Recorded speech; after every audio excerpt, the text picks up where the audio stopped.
Alright, I see levels. I do not know if I'm actually audible on stream, as my audio monitor seems to refuse to work. So let's see how that actually sounds. Actually audible on stream. Okay, that sounds good. So that's at least something. Even though I'm unable to hear myself. Which is weird. Huh. I can make it louder.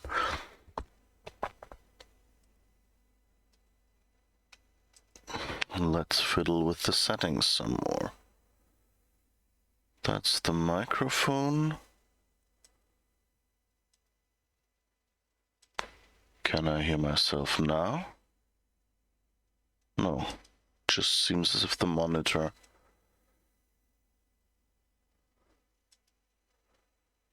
completely refuses to work. And also I think it's still a little bit loud. So this is hopefully slightly more without peaking.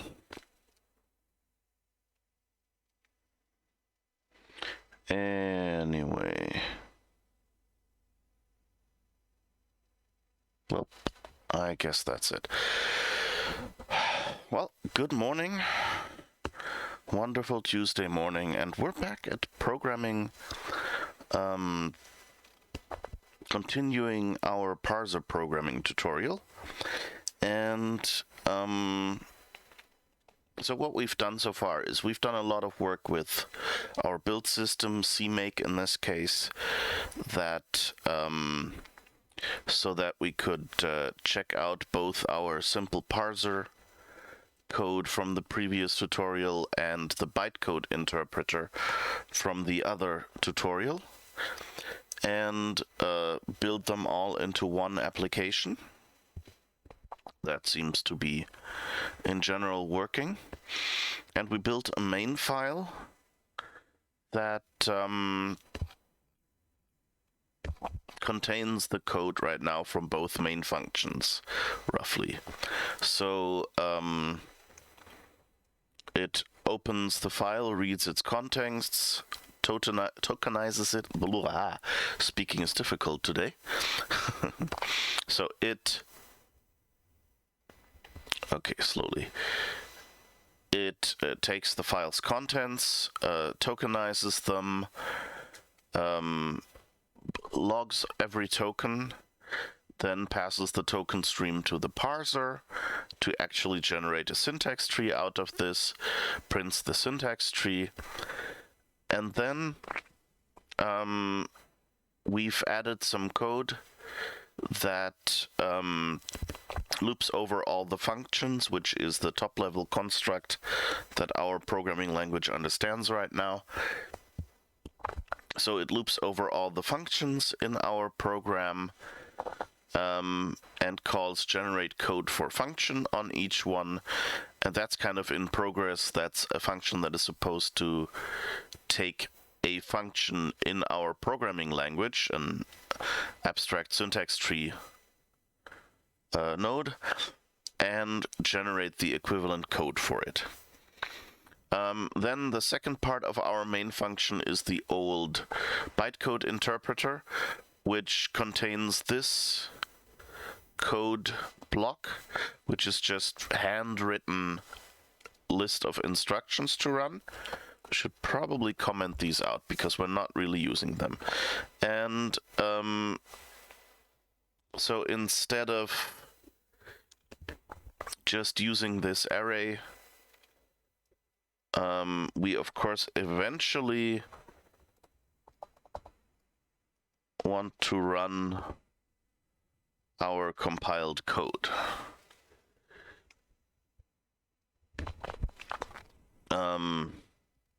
But yeah, before that, we just ran this handwritten code. And what we effectively want to do is get into a state where we can actually write code like this in our proper programming language that gets parsed.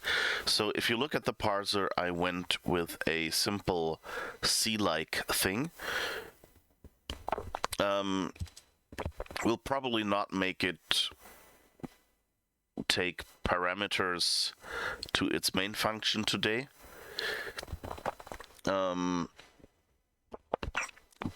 because you've basically seen all that at the bytecode level already.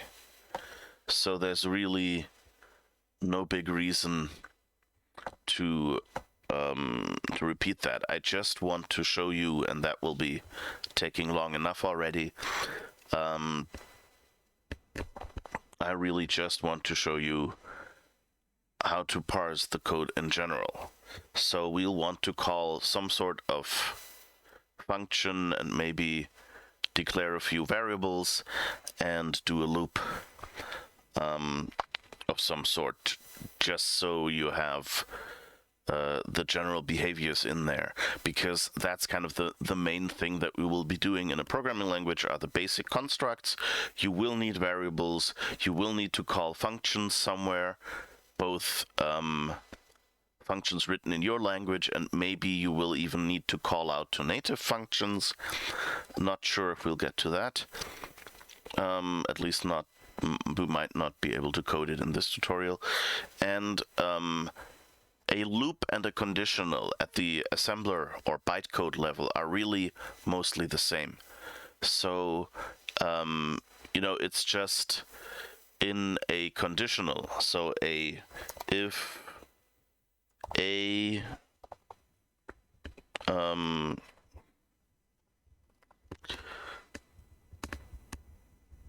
B else C, something like that, or a while a B. It's very similar, since you execute instructions as a list.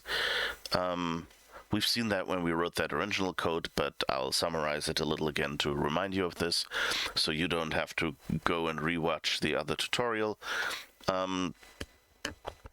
So what you do is you perform the condition, and then depending on whether it's true or false, you either execute these statements, then jump over these statements to continue after the if, or if it's false, you jump over the if statements and execute the else statements. And then there is nothing here at the end, so you can just continue executing. While with a loop, basically it's if the condition is false, then jump over the loop statements and just continue afterwards. Otherwise, execute the loop statements, and then at the end of the loop, instead of jumping down somewhere, we jump back up to before the loop condition, so we can evaluate the loop condition again. And then, again, if it's true, just execute all the commands. If it's false, just jump over all of this and continue after the statement. So, it's basically the same thing, and it has the same problems that we've already had a little bit with our cleanup code in the previous tutorial chapter. So what the problem we had in the cleanup code was that the cleanup code is, of course, at the end. So again, reminder, a function at the assembler or bytecode level begins with reserving some space for its local variables, because those have to be there for basically the entire function, whereas your temporary storage space for, adding stuff in an expression gets pushed and popped constantly off the stack at the end behind those local variables. But you need a reliable location where you can keep your variables that will not change through the course of your program. And so at the start, you reserve some space, and of course, at the end of your function, before you exit from your function to whatever called your function, you need to clean up that stuck space again. Get rid of your local variables, maybe even free memory used by them if your language is high level like that. Yeah, so as you can hear probably, if you know any kind of assembly language, that of course helps with this tutorial and the bytecode tutorial a little bit. But otherwise, basically assembly language is just a list of commands that get executed one after the other. So it's not as complicated as it might sound, especially at the level of comprehension we need for writing a bytecode interpreter here. That said, of course, there are all sorts of subtleties that you will run into later, but like to get a starting bytecode virtual machine or interpreter and generate code for it, and just understand the fundamentals, it doesn't matter whether you know assembler already or not. I think I've explained all this in the tutorial where we wrote the bytecode interpreter, so I'm not going too deeply into this. Sorry for the aside, but your microphone picks up every little noise. Usually it doesn't do that. Okay. Let me see if I can... No, wait, it's here.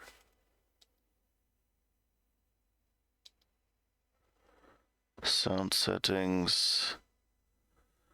Let's see, it's probably... no, wait, that's the headphone speakers. Microphone. No, it actually looks pretty normal. But I don't know, something with the audio is definitely fishy because I can't hear myself, which I should usually be able to do.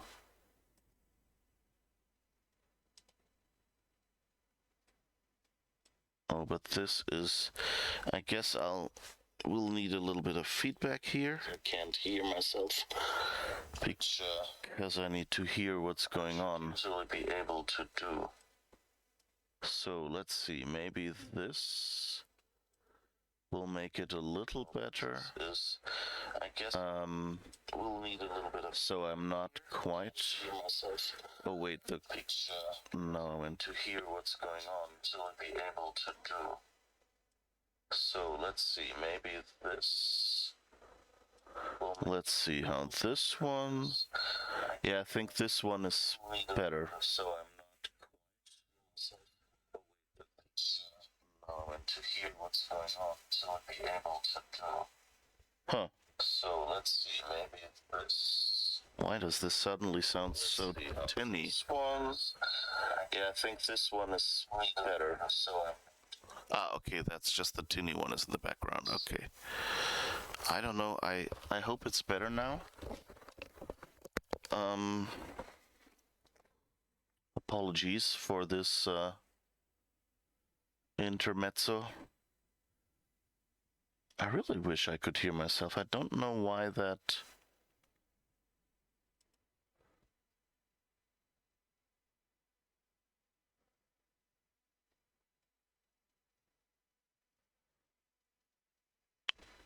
What's this? Minus 2.4 decibel?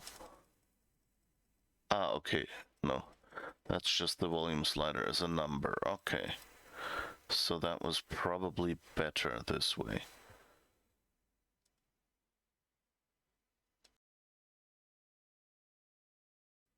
Blah. Okay, I wish I could hear myself. I don't know. Like, I can play back audio. And in the settings...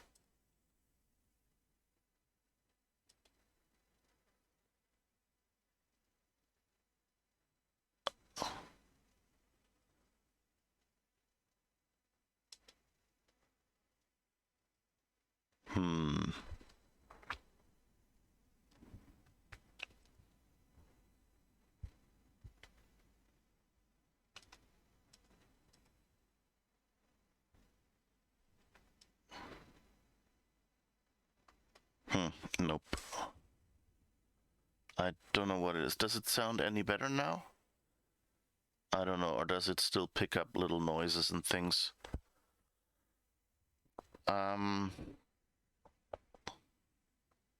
Again, this is my coding setup, so it's a different computer than the one I use for games, so it's a different microphone.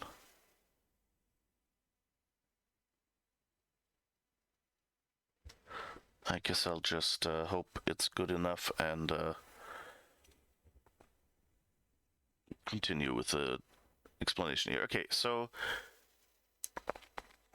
we had one problem here, which is that this cleanup code has to be generated at the end after all the other code from the function. And this cleanup code got but that the code before it has to, of course, jump to this cleanup code, so it has to know where it actually is. And what we did was we calculated the offset at the end, and at first only wrote 0 in all the instructions that need it. And then we kept a list of return command jump instructions, of these jump instructions that need to refer to that cleanup code. And at the end, when we know how long the code is and where our cleanup code will start, then we loop over all those instructions and retroactively fill them in. And so that's what we're doing here. And that's basically the same approach you need for a loop or a conditional in your bytecode, of course. So yeah, so there's that. And we also already implemented variable declarations, so we loop over all our statements, and if there are any variable declarations, so like C++ and modern plain C, we let you declare a variable anywhere. That said, I don't really bother in this case with making the lifetime of a variable only start at that point where you declare it. With our simple types, that shouldn't be a problem. Anyway, so we can declare an int variable now. What it just does is it remembers how many int variables it has and initializes this instruction with its initial value, which is either 0, so we're a very safe language in this regard. In plain C, you would just get an uninitialized number, as you might remember. Or we take a constant value that you've specified. A literal value, I mean. So that means if this variable declaration had a more complex value, not just a literal, then we will actually just initialize it to 0, and later when we generate code, we need to generate the actual code for this assignment. And that's what this is here for. So what can we do here? Well, first we can parse a function call. I think that's a good step, parsing a function call. A good first step. Let me just disentangle myself from the wires a little bit.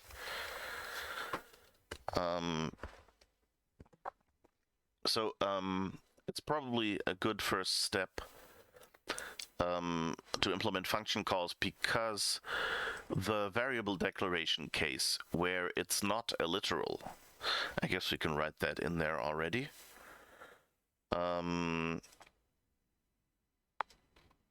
Let's see.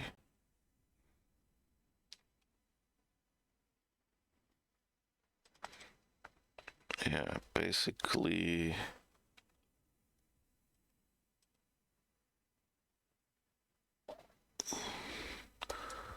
this should be the code we need again.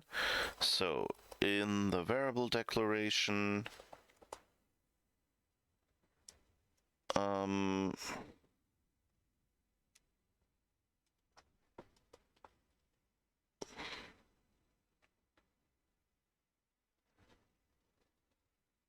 oh wait, that was the wrong one. We need a break here,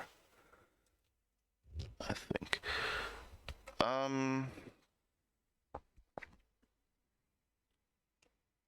So yeah, I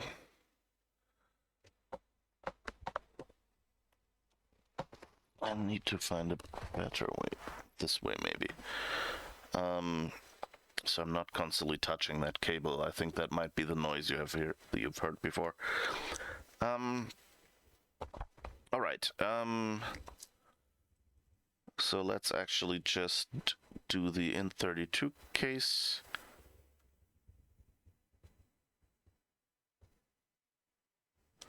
Here, because we really won't be handling any else this time, that's left as an exercise to the reader to handle the other types.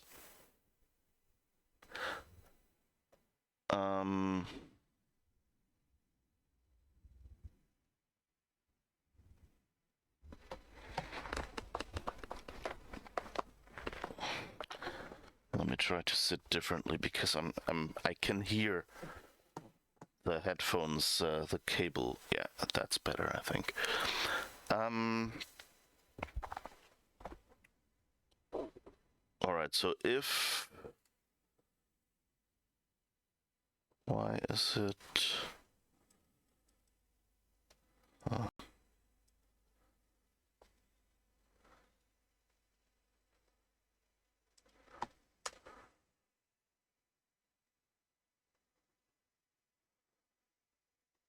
I think now we're good. Okay. Getting confused with the brackets and the re-indentation the IDE does automatically and all that thing makes it a little hard to spot where something was missing. Okay, so here we would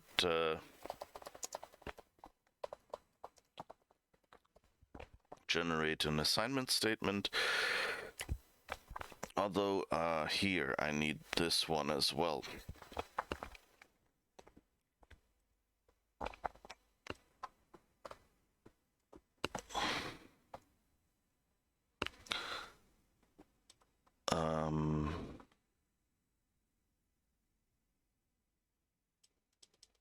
And we need that one as well.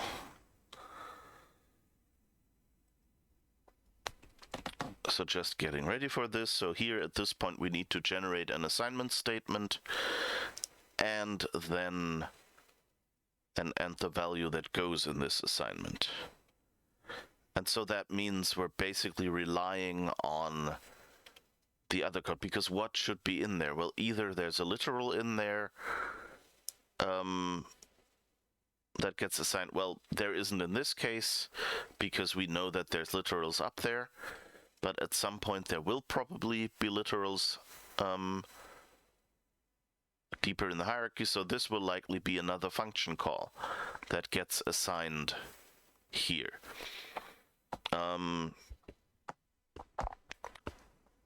So really, we need a function call and we need literals. So okay, let's start with a literal. No, wait. Do we?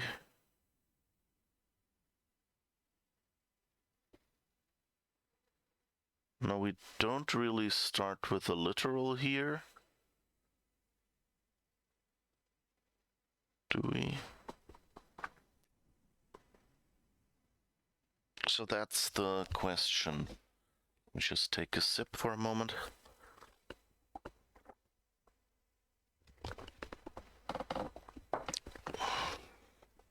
So here's the thing.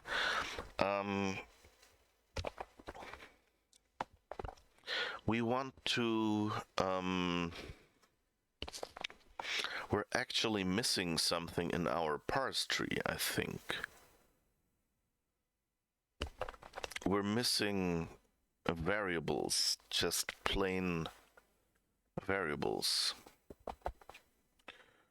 Or maybe I just haven't seen those yet. Let's see, parser.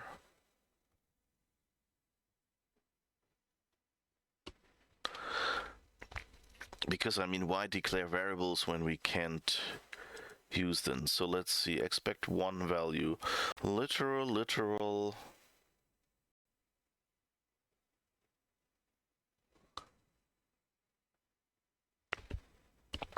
What's this? Oh, parenthesis, then it's a parenthesis, yeah. And that's all we have. If not, result has value, expect function call.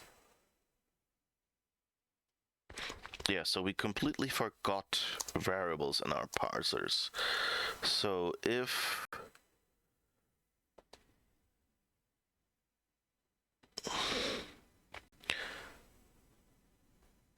expect identifier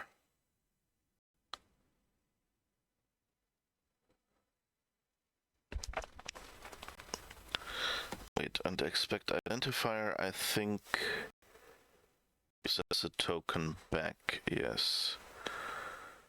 So we should probably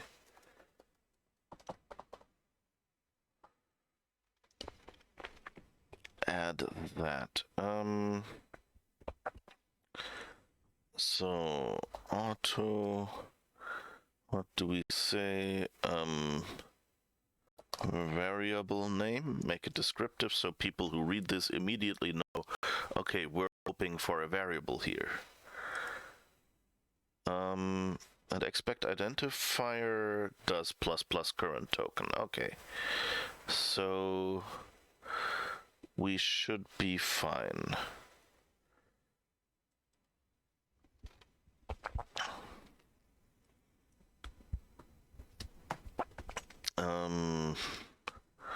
So now, if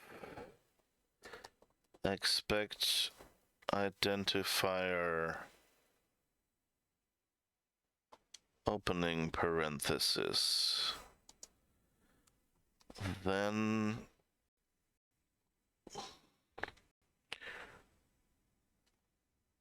okay, now we have to backtrack. So auto saved token equals current token.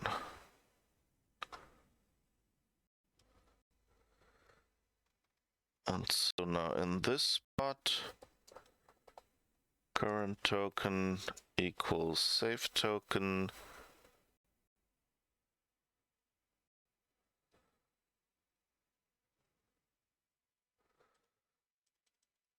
All right.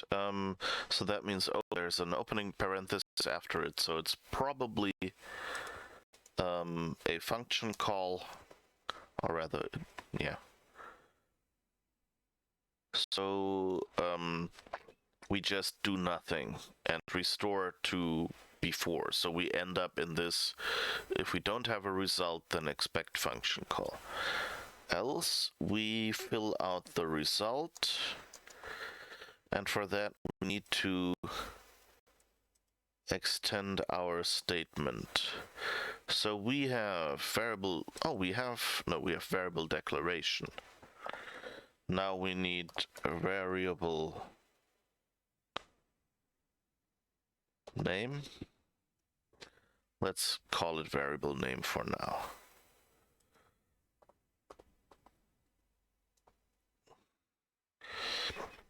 Just so it's slightly easier to tell it from a variable declaration. And so we don't accidentally pass variable where we mean a variable name. Alright, so we've declared that. And now result equals statement. Have we created a statement anywhere? Yeah, I guess we have this. So let's just do the same and call it, wait, I hope we can refactor this without it affecting the one at the top. Variable name statement. Yeah, integer literal, it didn't touch. Good. Statement, variable name. Token text.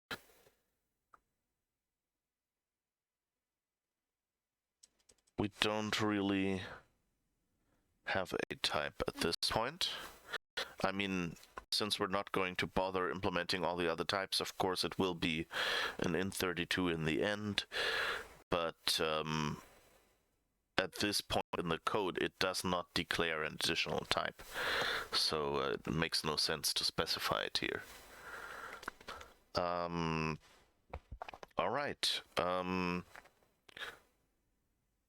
so that means we don't just have variable declarations, we actually have a variable as well, just if we find a loose identifier.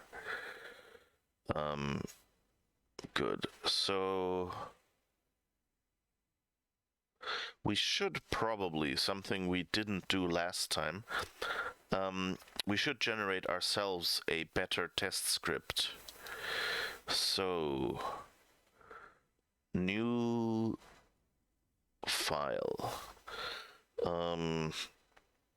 parser and compiler test myc.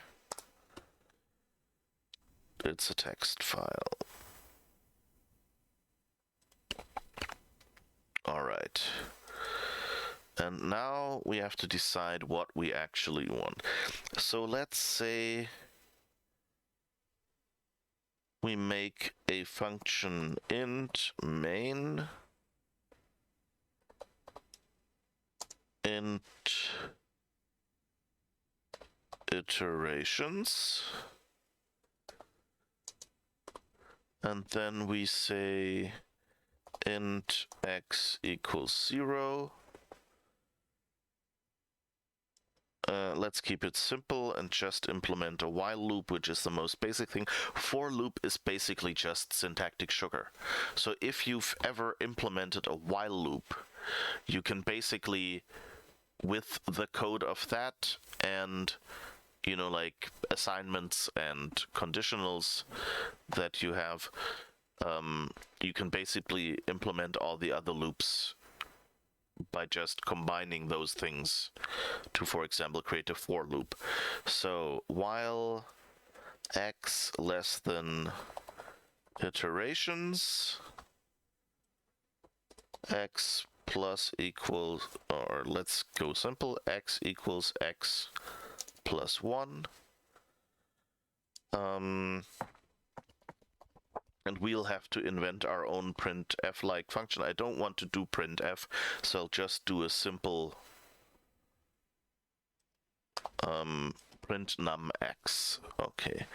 And then, just to be safe, we return, I guess we return x.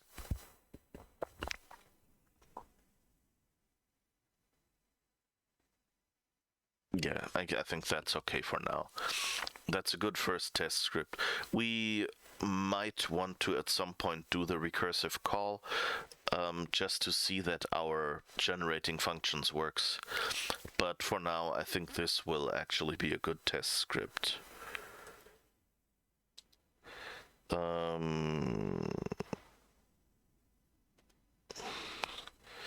Copy.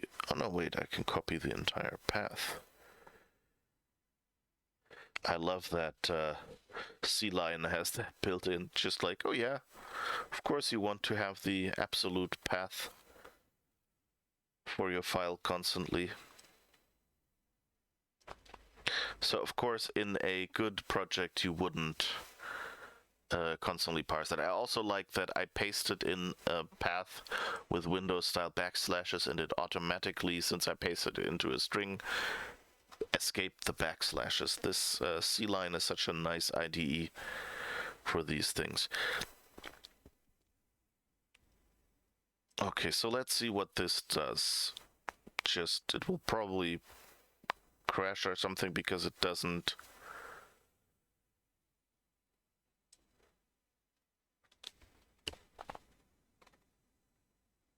Oh, I'm running Bytecode Interpreter. Of course, that's why it didn't crash.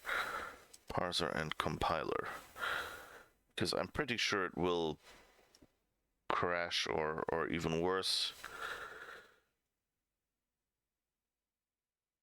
Because we're not really generating valid code yet. Okay, so yeah, expected semicolon at end of statement. That's probably because we don't know while yet, of course, yeah. But anyway, it tokenizes correctly at least. So that's good. Oh, maybe we should start with a simpler script. Maybe we should just go... I don't know if I actually implemented comments, but let's see what this does. What's the error it outputs here? Still expected semicolon.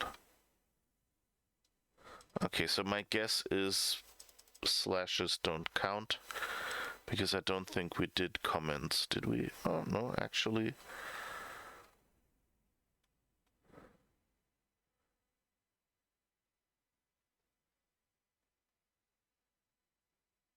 Oh, it's probably the return statement, isn't it? Let's just make it simpler and simpler. No?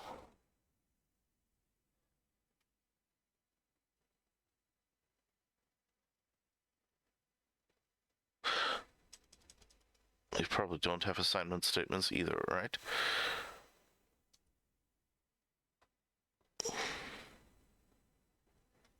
Okay, now I'm really confused. How much didn't we implement here? Okay, so this works now. Int x equals 0.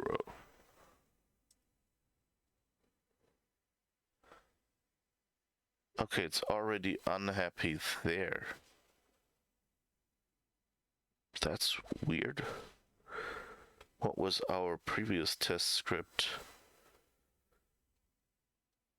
What did I test? Whoops, test my C. That had double.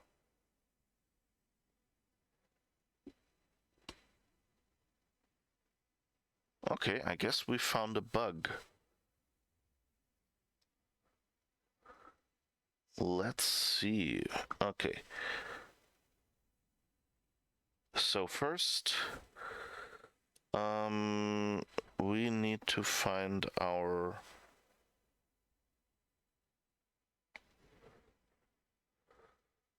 debugger.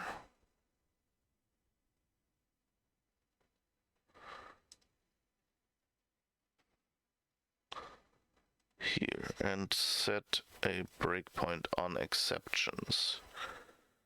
And now run this again.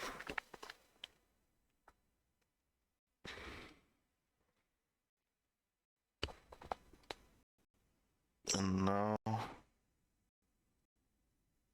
let's see, what is the current token? It's X.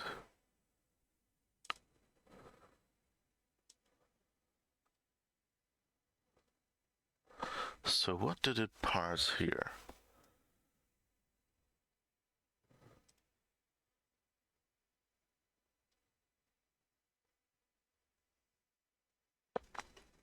Oh, it says X type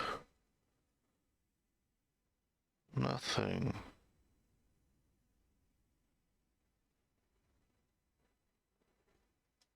Okay, let's just set a breakpoint here and run this again. This is how programming works, kids. You just get it wrong until you get it right. Okay. Step into expect statement. Expect expression.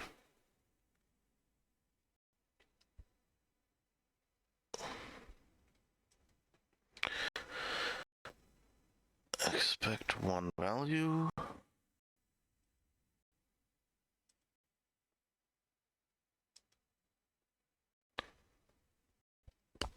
Now let's see, is it a double literal? No. Is it integer literal? No. Is it a string literal? No. Is it a parenthesis? No.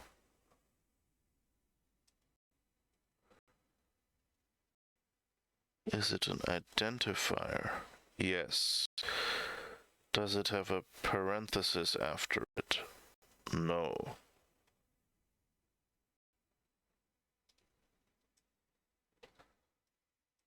So now what?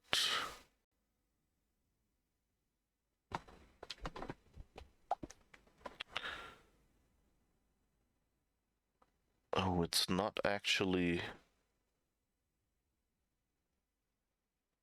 I think I broke my parser because I first try, is it an expression?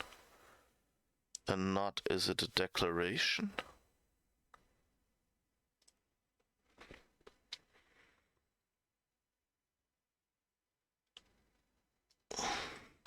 So is a function call...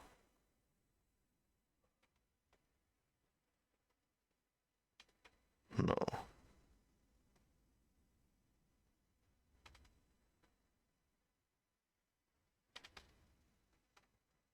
Huh. So where are we doing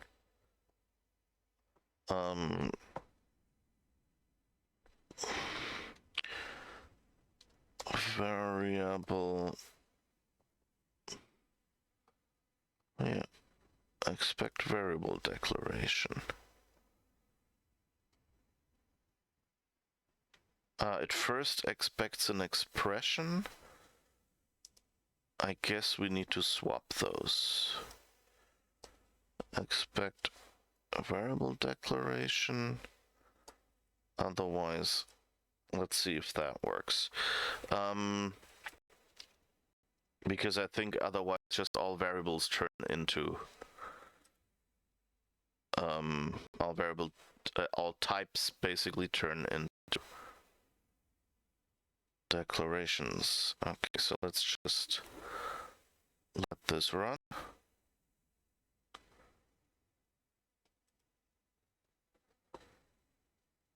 That looks better, I think.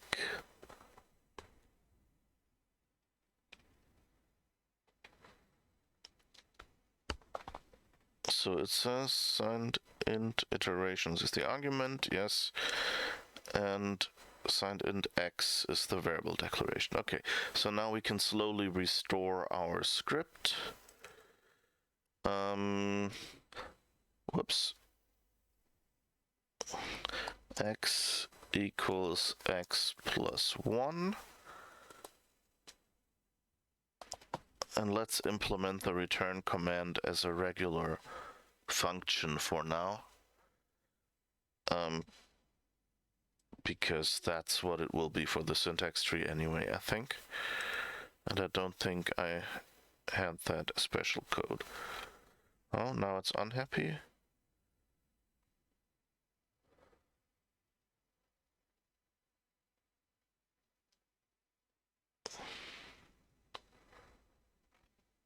Okay, we should really add better error reporting, like just including the line number.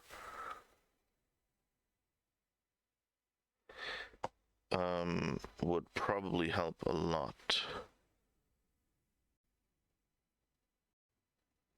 At end of statement, I can probably include that here, since that seems to be our most common error.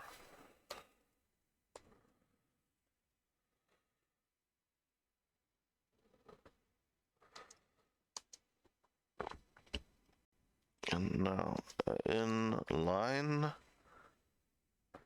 to string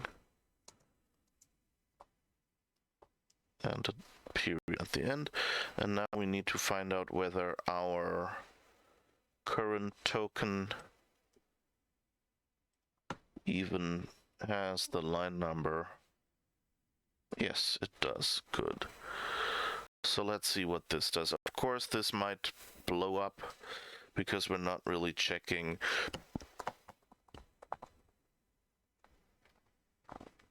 Wait, let's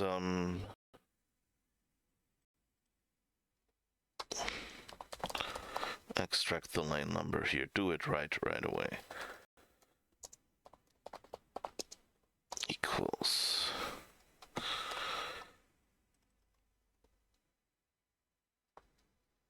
current token. I don't need this. Question mark, line number, else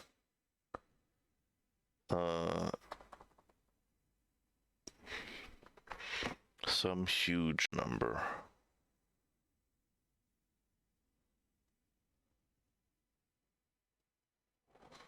Current token, not end token. Now I need the brackets after all.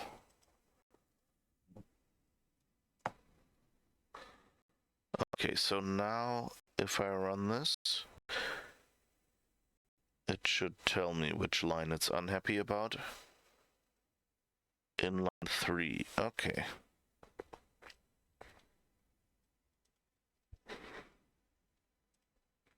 So that means here it's unhappy somehow.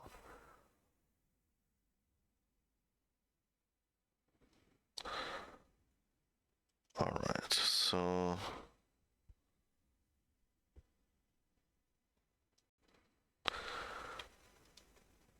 let's just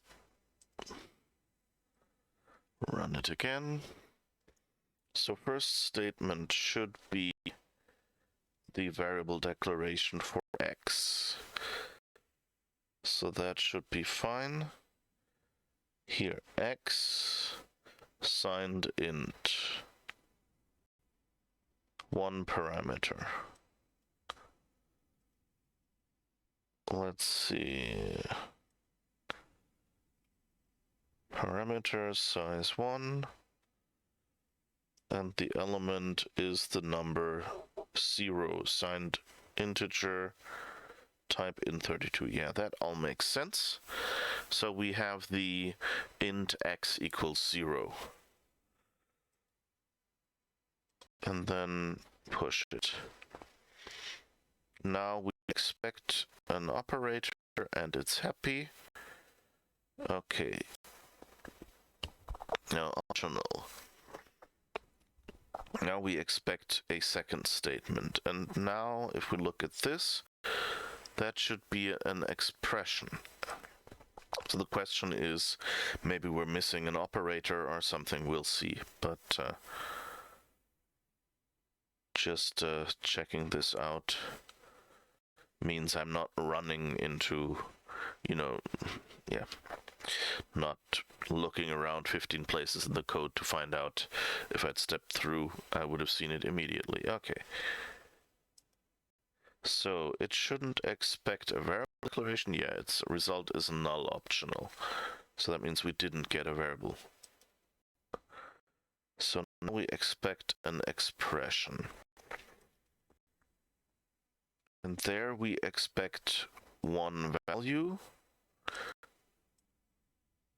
which should be x. So we need to end up at the variable. Yes, it's not a function. And so this returns. So let's see, variable name statement. Oh, okay.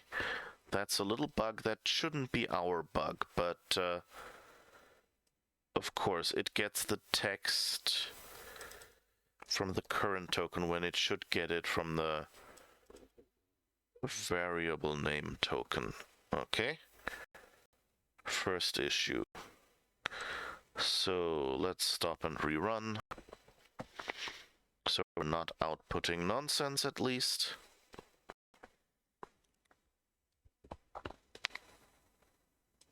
Alright, first statement is the variable declaration.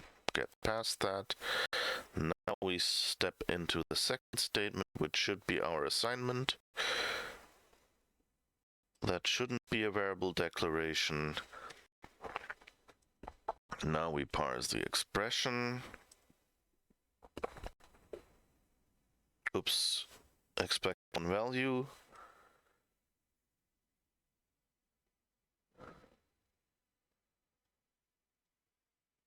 What is it? Variable name X. Yeah, so it parsed the right thing. Let's see if the current token is set correctly. Yeah, that's an operator equals. So we know that equals is an operator. And now expect operator, what does that do? Step into that.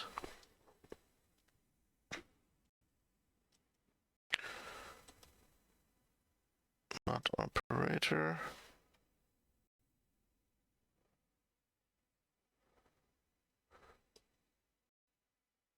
Okay, yeah, it should be happy. Yeah, it just returns that token. Good. So now it has operator equals. If not op has value, then it's not an operator, but it's our first operator. And now operator precedence. Let's see.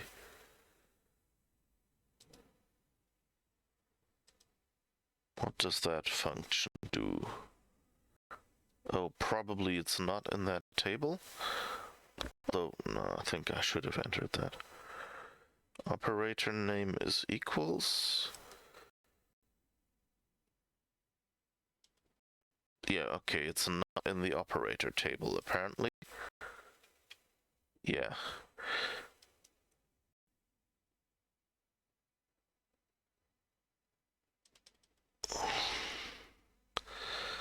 So let's just add the equals.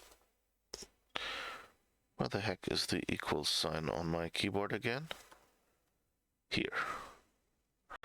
I'm typing with a German keyboard right now, but with the English keyboard layout. So, yeah. Fun times.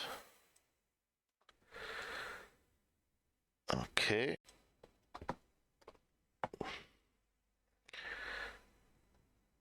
Let's see what it does now.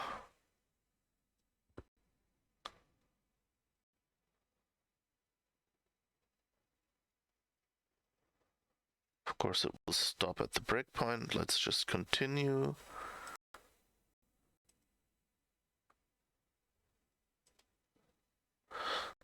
Let's see. At least we're in line 4 now. Which,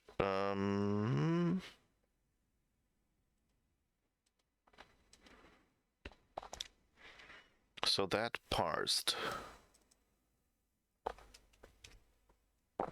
So now it's not correctly parsing a function call, I think. Oh, Melly Thomas, sorry. I guess I arrived at the wrong time, but it's so amusing to see that even after going to such advanced topic, you end up with an hello world. Yeah. The test program, of course, has to be a hello world-ish thing. Definitely, yeah. Sorry, I don't have any timestamps in this chat, so I don't know how long you've been waiting. I hope it wasn't too long. I was so absorbed trying to fix this bug. But yeah, I mean, it's, you always kind of want to keep your first code simple. So definitely you always end up at hello world. That's nice, Ollie. Don't mind about it. I'm chilling after a night of code. Okay, good. Alright, so let's just run through that and wait for the fourth. So 1, 2. Okay. Now we should expect a statement here. It's not a variable declaration, that's good. And now expect expression. And here we should end up in the function case of expect one value. So let's see. What is the current token? It's the name return. That's fine then. So it's not a double literal, it's not an integer, it's not a string, it's not an opening parenthesis. So now we end up in the variable case.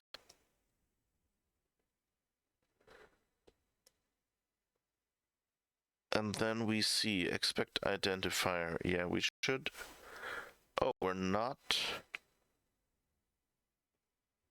What is the current token then? Oh, it's not an identifier, it's an operator. Now I'm getting my different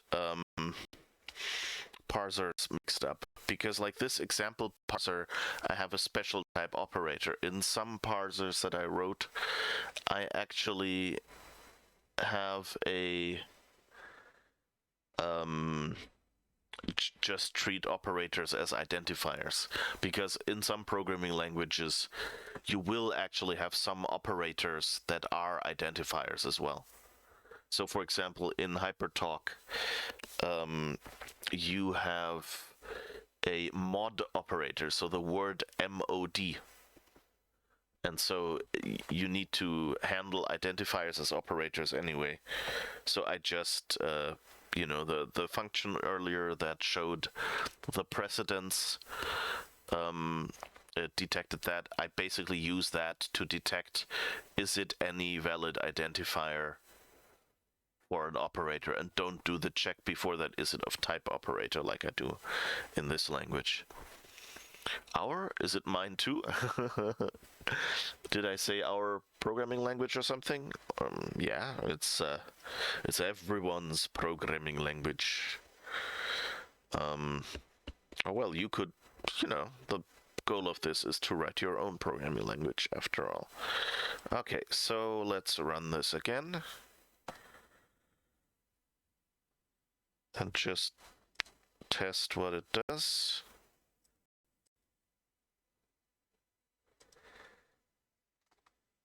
That looks promising. No error message. We have yeah,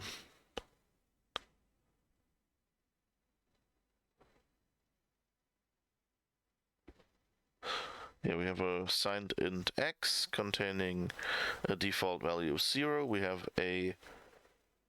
Oh, that's the wrong way around.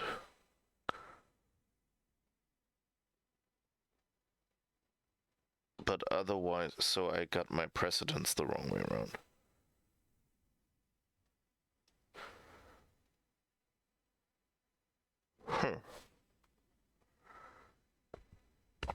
Then we have returns the variable x. Yeah, so that part works. But somehow the assignment operator ended up... Oh, right, I'm an idiot. I gave the assignment operator higher precedence than addition, which of course is nonsense. Okay, let's go in the parser, find our operators, because of course it has to be lower.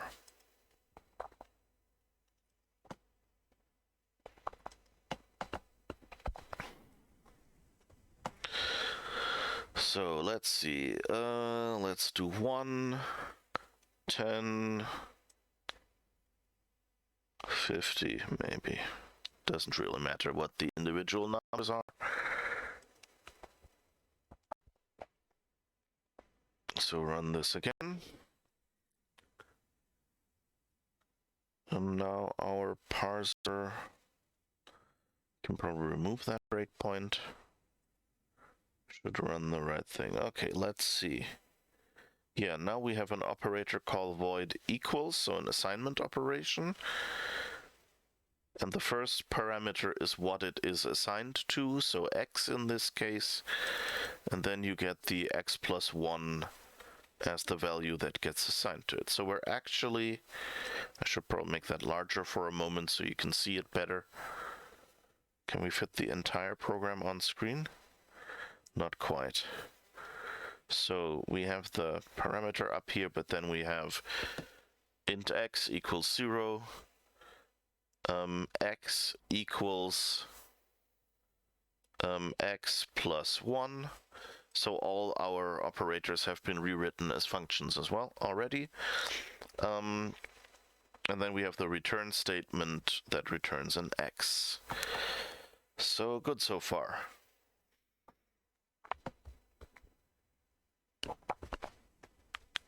Nice, yes. So of course now what we would need to do is actually generate the code for these. But let's see. So we have our code here. So we actually need to do, I guess operator call and function call are really the same thing in our case. So the question is, do I want to treat them differently? Yeah, let's make them separate for now. I don't know if that will be important right now. We could probably just combine these two cases into one. Oh, and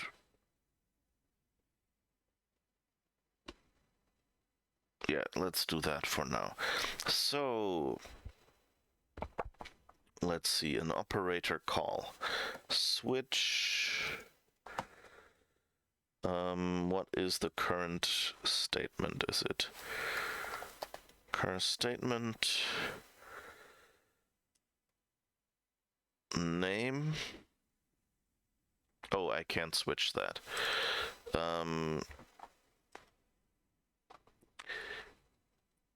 Right, so here is the thing.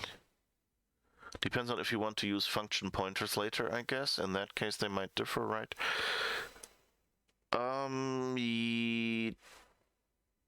At this level, yeah, I guess, yeah, you're right. It's they need to be different because, well, right now the thing is I'm not really treating return differently. Return ends up being a few special instructions.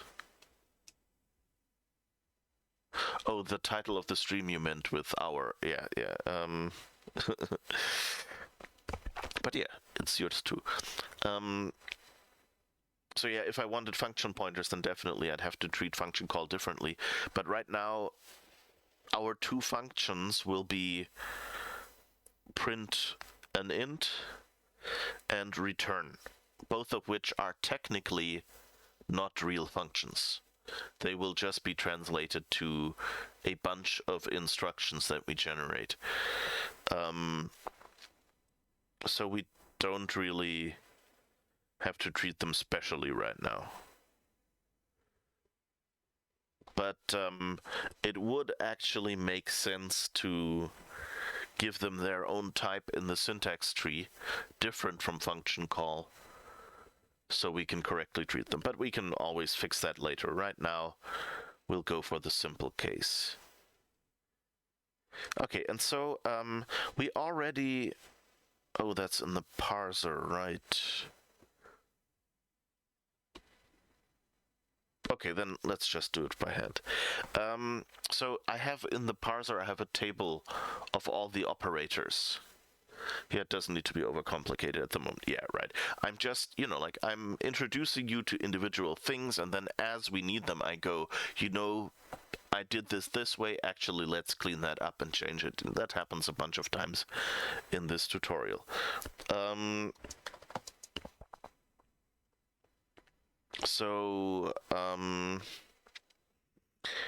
I have this table of all operators, and so if you were really clever, and I did that in some languages, although I'm not really clever, what you can do is you can just define an empty table in your parser for all the operators. So this table, I mean, where we wrote each operator and its precedence. And then what you can do is you can include a closure, a lambda, whatever you want to call it, a function even, or even an object with a method that actually implements this operator in this table as well.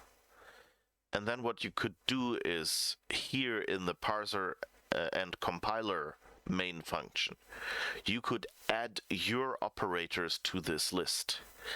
And the parser and the runner could share the same table. Because, like, it's a different layer here. Like, the parser really doesn't care about how to execute a function. And in the same way, the runner really doesn't care about operator names and precedences anymore. It just cares about should this be an add instruction or whatever. Oh, actually, no, you don't pass a lambda. Sorry, I spoke nonsense. You pass, for example, the name of the instruction to generate for this operator. You could do something like that.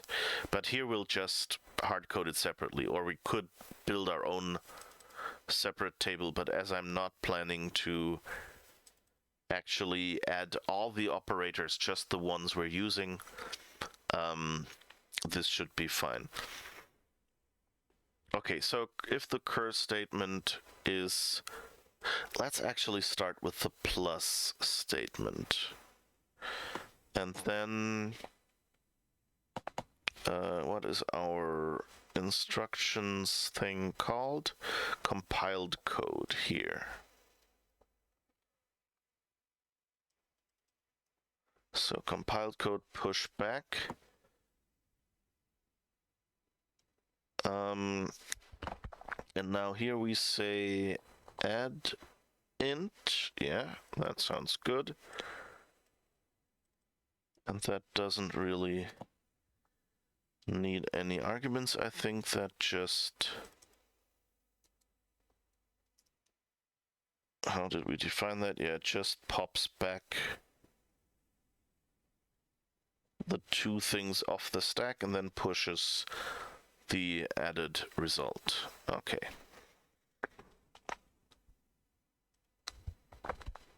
So we just generate... So now I've forgotten one thing.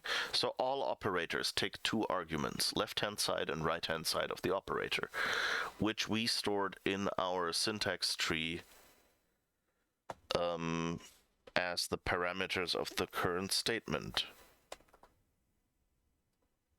So what we can do, we don't even have to limit it to that.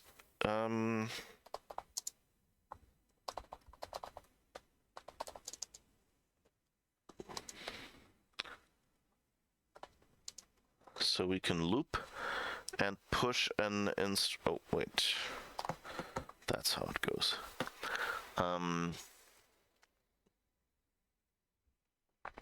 I'm currently learning the other part of your tutorial, reversing virtualization. Learn how it makes definitely helps. Oh, you mean the how objects work with the virtual functions and things like that? Yeah. Learning how it's made definitely helps. Yeah. VM protects C#. I think you might have mixed me up with someone. I haven't released a C# tutorial in my life. So,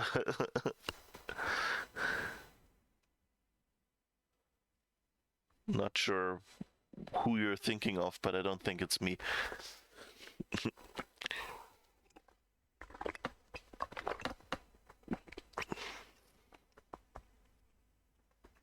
No, you didn't, but the concept on how they work inside is the same as your VM. Oh, okay, yeah.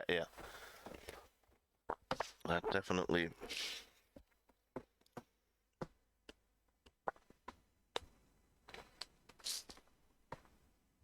All right. Let's see. Curse statement. Excuse me. So now we need to generate code for each of the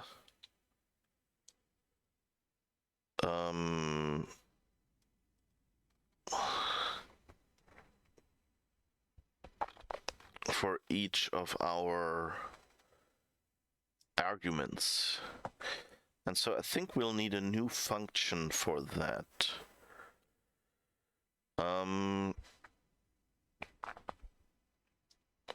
Let's see. Okay, that's a statement as well. So let's just say generate code.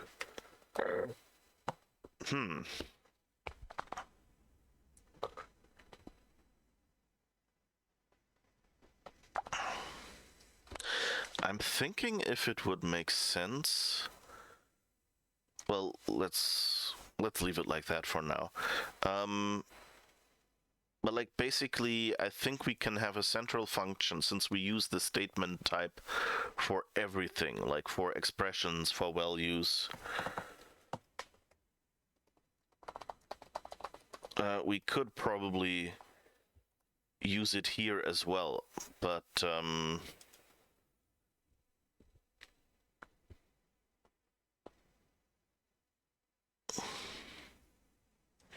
yeah, actually we should use it here because we need to be recursive. Okay, so we need this code. So the second row for the non-literal variable statements, exactly. Whoops. Took one. No, wait. Yeah. So now we say generate code for one state, or just for statement, I think.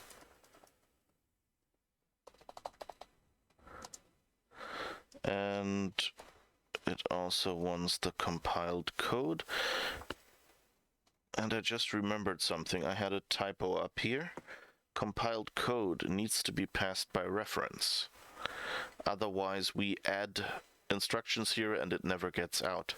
And I guess that's why we didn't crash earlier.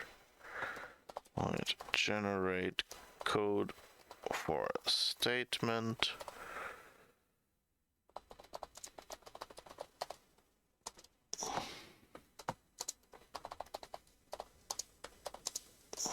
Vector instruction, compiled code, and now we paste what used to be the contents here. Carparam.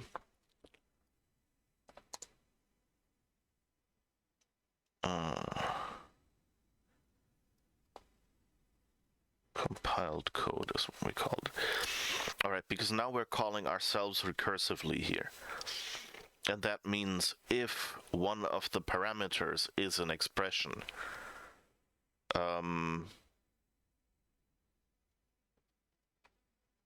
so another operator call, for instance, then we will recursively generate the code.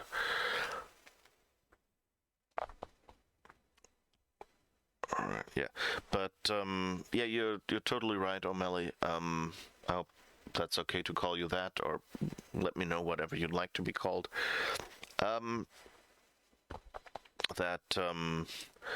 most of these bytecode VMs are similar, and I guess I've never really looked into virtualization, how it actually works under the hood yet, although you've now made me realize that I have never done that, and I should probably look into that. I thought it was just, the CPU kind of basically having, like jump locations. Like, I know, like, there's this hypervisor thing which at the CPU level lets you virtualize things. And I thought that basically worked the same way as it works with threading, where basically you just save all the registers somewhere and write them back out again, and maybe prevent certain things from happening. And if they happen, call through somewhere else. Like basically trigger an interrupt or something like that. But I've never really looked into that, so it would be interesting.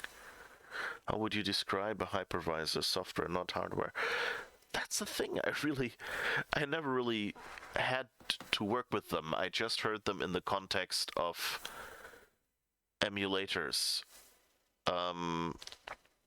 But yeah, I mean, if you in software try to implement some sort of virtualization, then I guess a virtual machine like a bytecode interpreter or something makes sense. But the question is, if it's at the hardware level, then isn't that something different? So I'm not sure if I have the correct picture in my head of that name. Some interpreter that starts and reads a bytecode file. Yeah, I mean, yeah, I guess it is. You just made me realize that I never really looked up how that actually works and what the word actually officially means. Like, I have a working knowledge, but that's about it. Hardware has a bit of difference. It's encapsulated, usually using a kernel driver, so it doesn't really run in the user mode. Yeah. All right, so here we're generating the code for each statement. So for each argument for the left and right operand in most cases. And here we now output code for these statements. Now, do we have an assignment? I don't think we actually have an assignment instruction yet. Store int, I guess.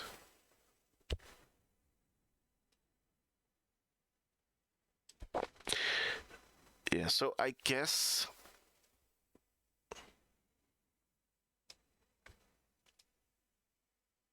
so here's the thing, we can't really do that generically, I realized. We should probably handle the assignment operator differently.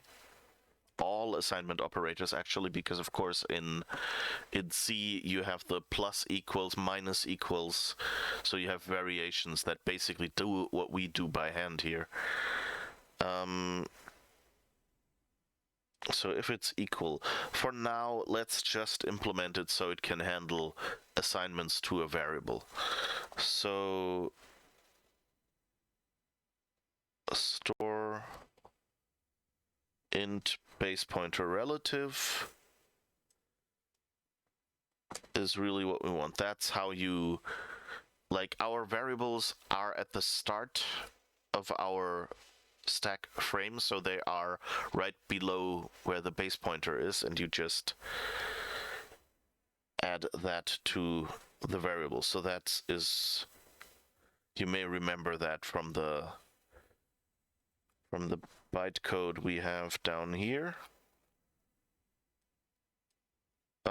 So that was something we did in the byte machine, that accessing x means load int base pointer relative, and where do we increment our counter? Here, x equals x plus 1, So what we do there is first we load x,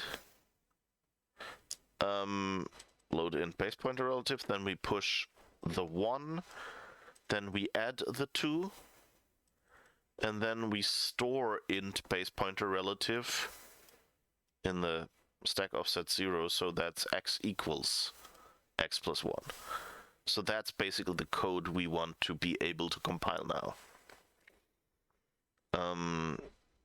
Don't want to disturb your lesson, but if you need to talk to me, I'm the last message in your Discord. Okay, yeah, if you're in my Discord, you can, by the way, you can just feel free to pick up this conversation in Discord somewhere, just so when I come into the Discord later, we can pick up where we left off here. That would maybe be best for now.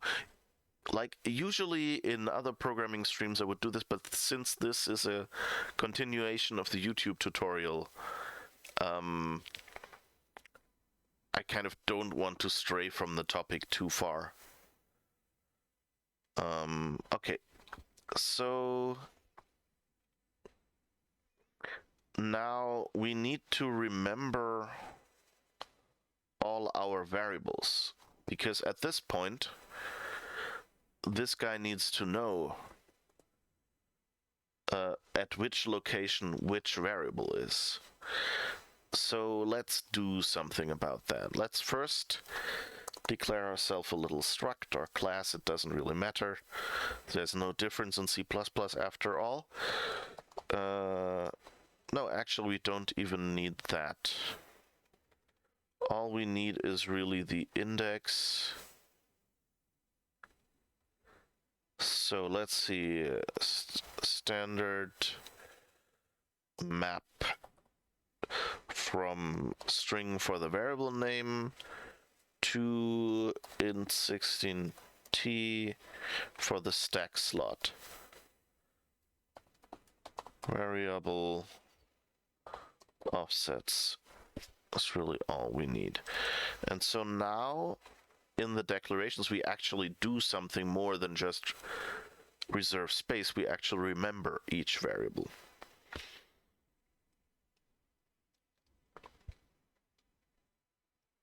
So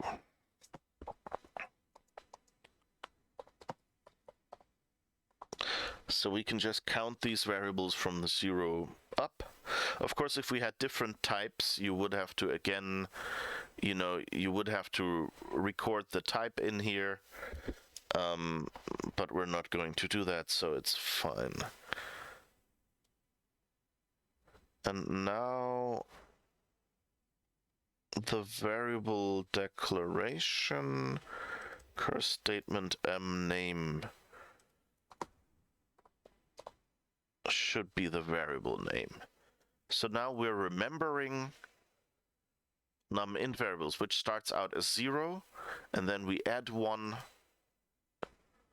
because of course it's the count, but that means we have the offset since we use it before we increment it. So basically it's just the index in the array, or rather the offset from the base pointer. So now we should have a mapping from each variable to its name, and now we need to pass that to this function as well. Variable offsets, and all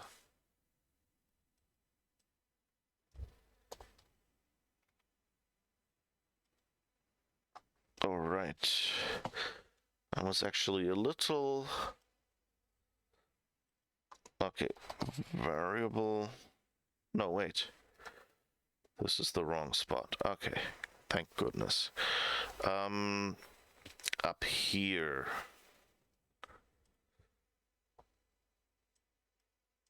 is in the generate code for statement that needs the variable offsets. We can pass that by reference.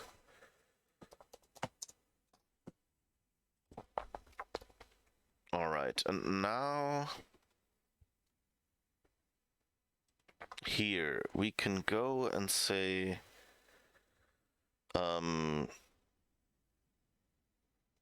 auto found var equals variable offsets find. I use find here and not just the array syntax because, of course, we want to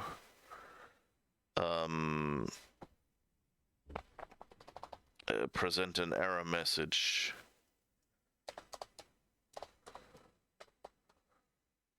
Parameters 0 name.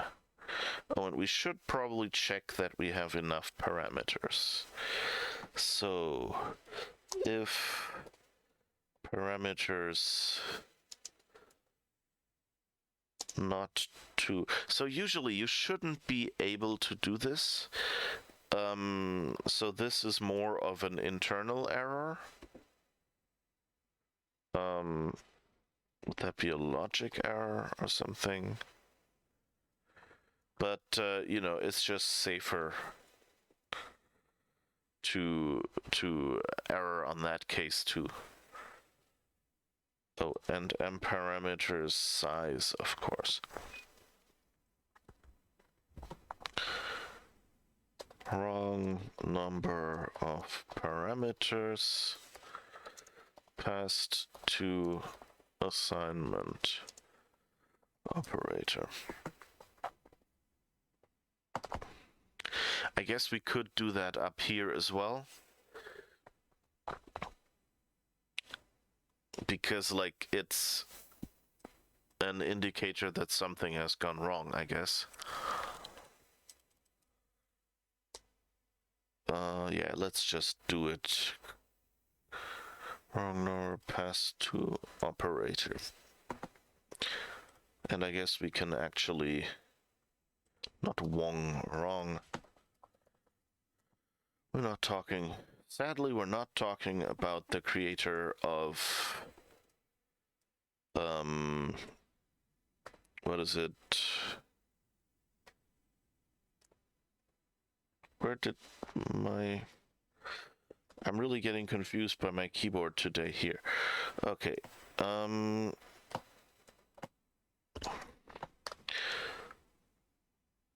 Plus curse statement name.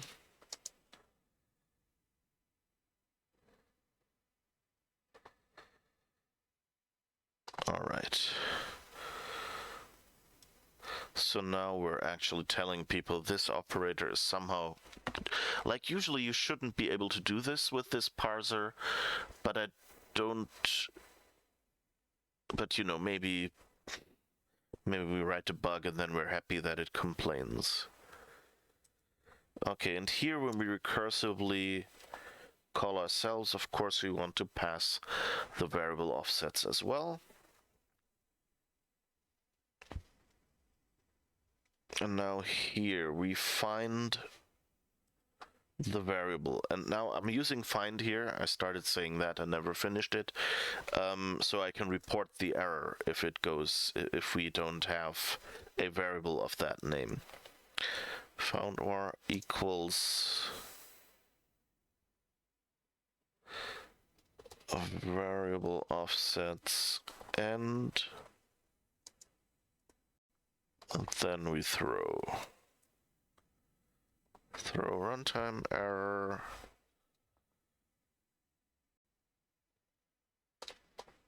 unknown variable. That will probably be a common error. Now again, in a good idea that I'm not going to do in this tutorial is to maybe write yourself your own exception class to which you can just attach a token and it will extract all the information out so that you can give GCC style error messages with like error colon file path colon line number colon and then the error message. That's in general the best idea.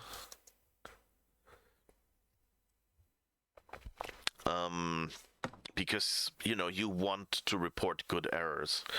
But I'm hoping that we can get away without doing this and lengthening the tutorial. Alright, so if we can't find the variable, we'll tell the user here that there's actually no variable of that name, but we expect one here, or we interpret it as one. And otherwise, here we say found var second. So now we have the store int base pointer relative instruction.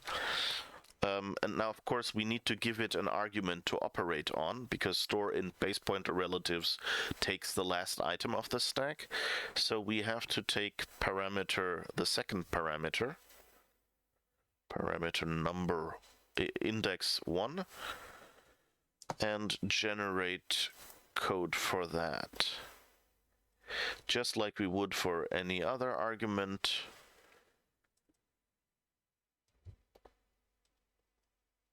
Alright. So again, the equals operator, what it does is it finds out which variable we're assigning to, and then pushes to that instruction, generates a push instruction for that offset, and appends that to the compiled code.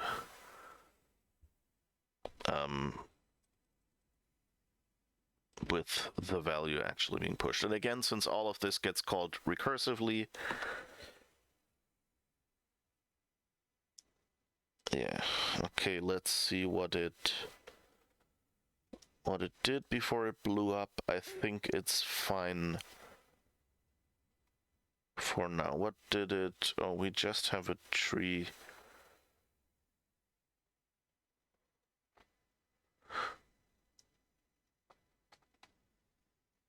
Alright, let's see where it blows up. Is it a programming error on my side, or is it just because the code is incomplete?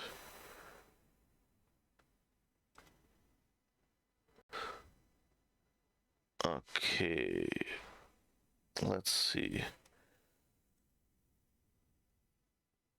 Store int base pointer relative.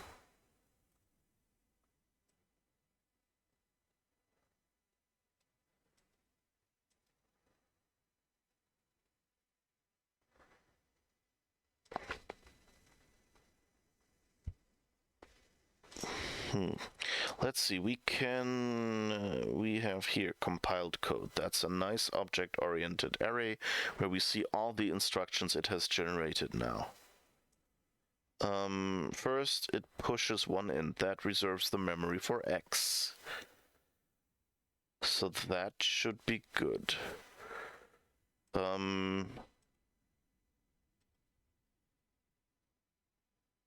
Then it generates... Oh, right. Yeah, of course, that can't be working. And I guess this is where it's blowing up, because it's trying to add two values, but we've only pushed one, and that's actually the variable, because I haven't implemented all the literals yet. Makes total sense, yeah, so it's working, even though it's failing. So, let's go back to our main function and to our generate code for statement. Yes, here.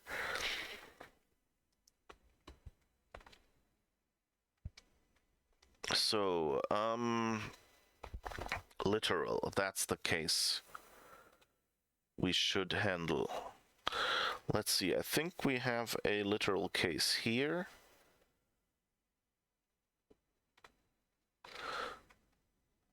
No, we actually don't, right? But it's the same curse statement, m-type, that's what I want to remember. So, oh, and we don't have a case for a variable yet. Case statement kind variable name. Okay, so what do we do when we get a variable? Well, we need to do the load int base pointer relative, the equivalent to this. So basically we can copy this code,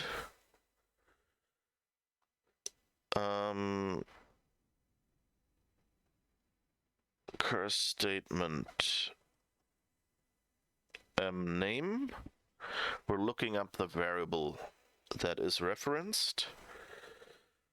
If we can't find it, that's an error, and we stop. And then we say, did we really call it load int?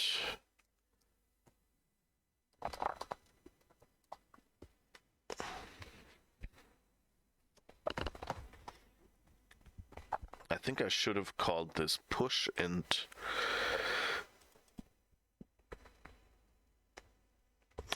Where is it?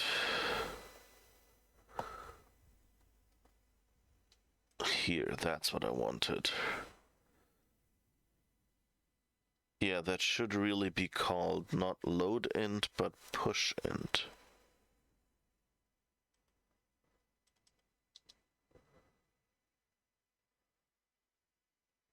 Well, let's leave it like that for now. That's something I would change, but here for the tutorials it would be confusing to change the name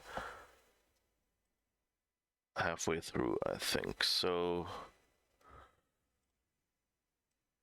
this should be fine. So, and that's really all we want. We want to push the value corresponding to this variable whenever you mention it. So that actually works.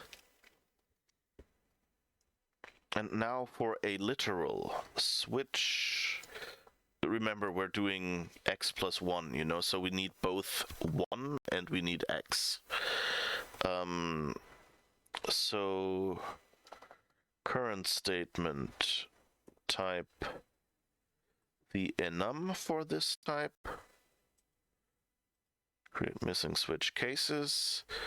So we should probably error or something on all of these, but for now we'll just implement the int type because that's the one we're using everywhere. And we just say generate a push int instruction, which I think we have down here in the variable declaration already. Yeah.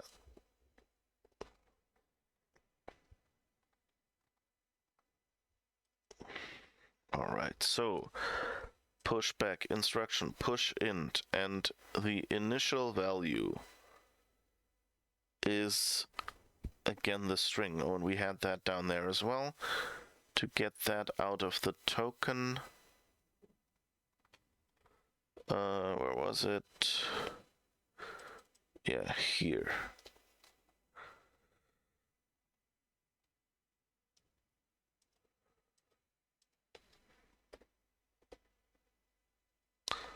All right, so let's give us a scope so we can declare a variable so we can break that up over lines.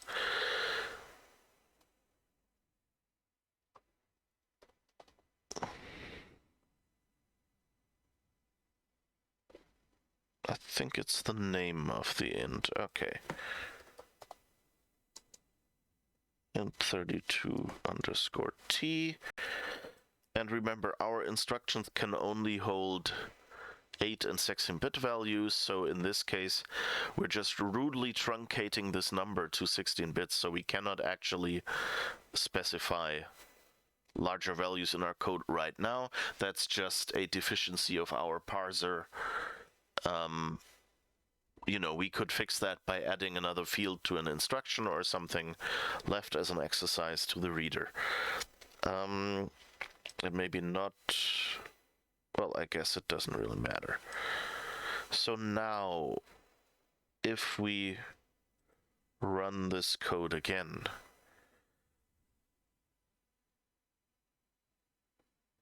it might actually not crash.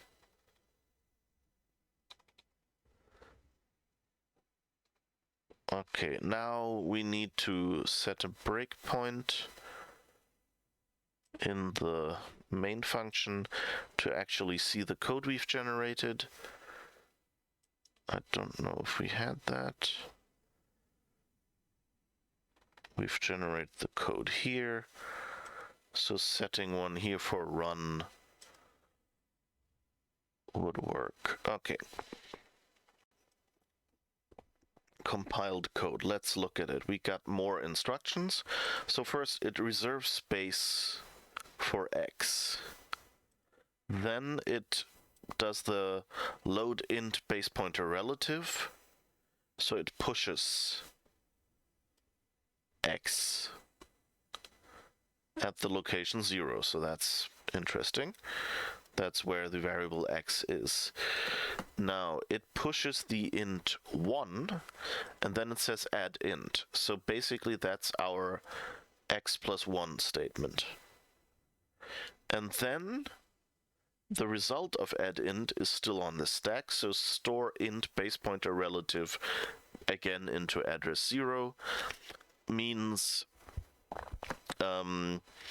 we write that into the variable x, and then we actually clean up variable x and return.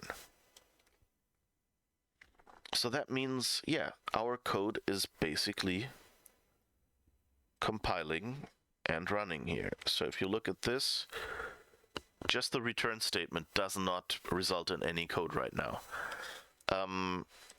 But so we say we create a variable with an initial value and we assign x plus 1 to x. So now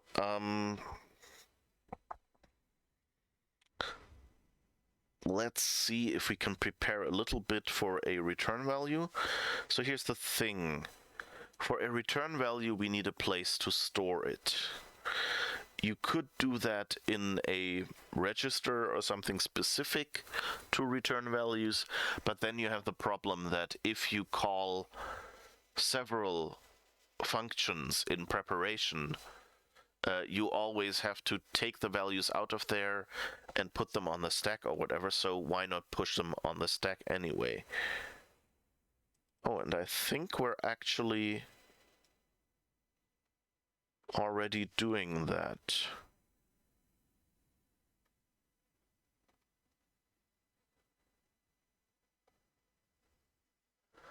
We're pushing a 0 on the stack. Yeah.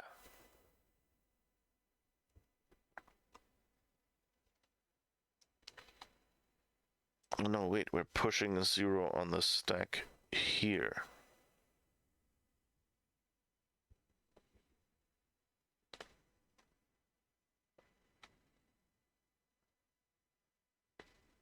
I actually don't know.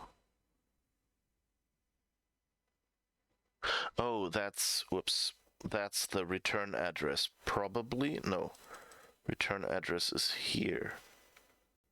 Oh, it's the old base pointer. Whoops. We're basically simulating a call instruction here. So push old base index. Just so we have one, so that if you do the return statement, it has a value to pop off the stack. And before that, we push a value to hold the result. So that means to return a value, we need to do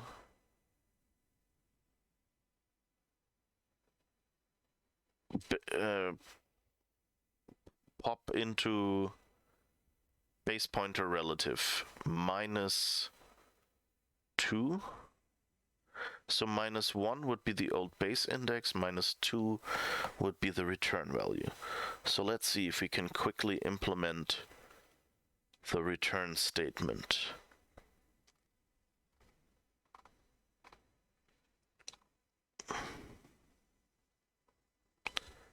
So let's see, where is it? Function call here. If cur statement name equals return, whoops, then first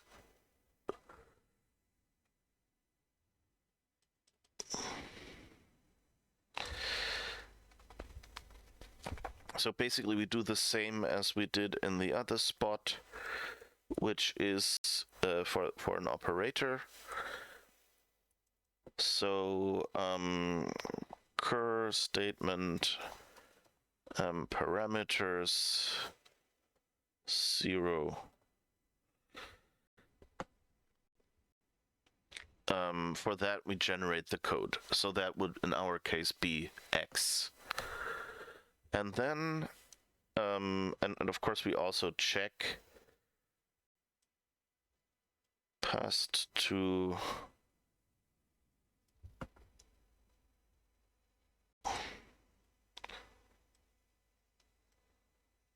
whoops.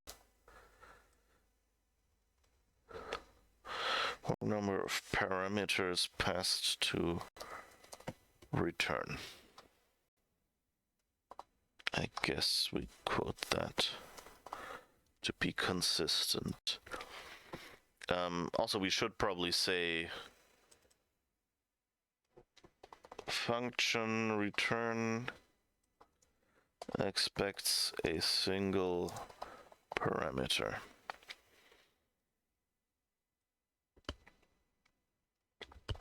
All right, and now let's see, where did we have the variable?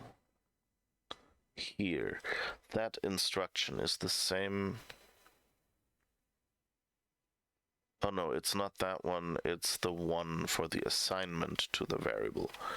Where are you? Here. This one, store, is what we want for the return value. Okay, so here, pushback instruction, store int base pointer relative, and now here it should just be -2. And while we're at it, else throw runtime error unknown function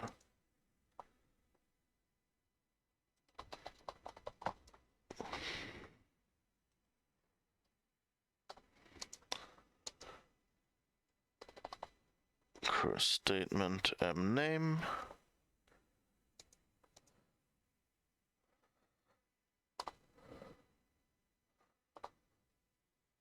called. Alright, so we should error now if we try to call any function that we don't know about yet. So stop and rerun. And we're stopped in the debugger before we can actually run the code. So let's look at what compiled code we generated. Push int 0, load int base pointer relative. So we declare X, we load X, we load the number 1 here. We add the two numbers, that gives us 1 alone on the stack. Of course, and X, which is still 0. And then we pop the 1 off the stack and write it back into X. And then again, we push X because it's the parameter. And then we store int base pointer relative.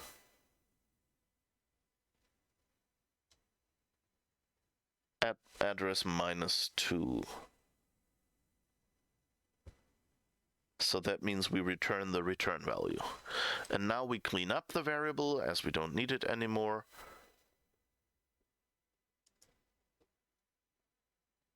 And return from the function. So one thing that has me slightly worried is this is a signed number. apparently in the bytecode. So this might royally blow up with an index out of bounds.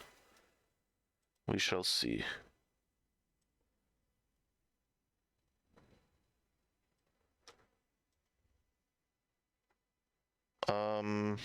I don't know what it did.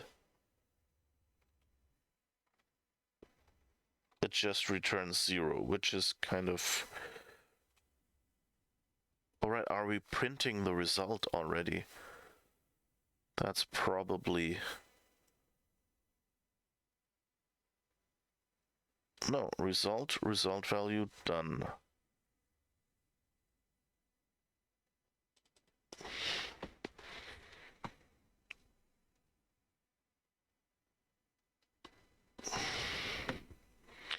So...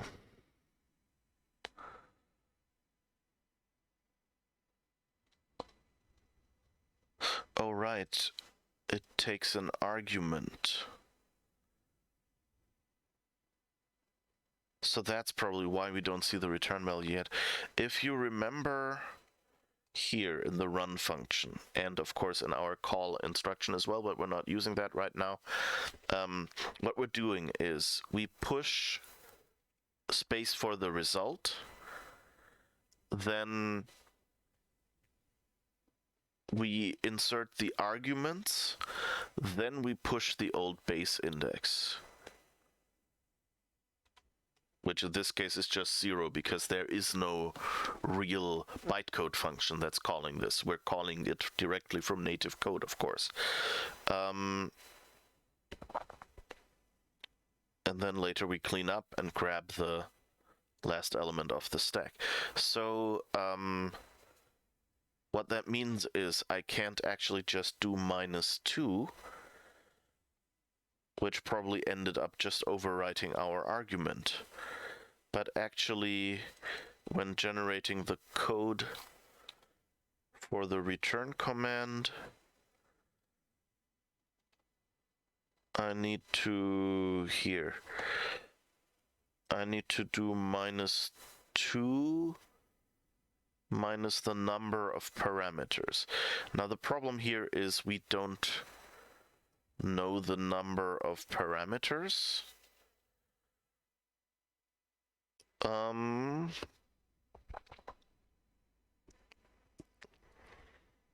So we have that in the function definition, I think. Num arguments equals curfunc parameters size. And now we have to pass that down to our call as well. Where is it? Generate code for statement. Variable offsets, num arguments. Would probably be worth considering. Oops, I missed one. Okay, so num arguments.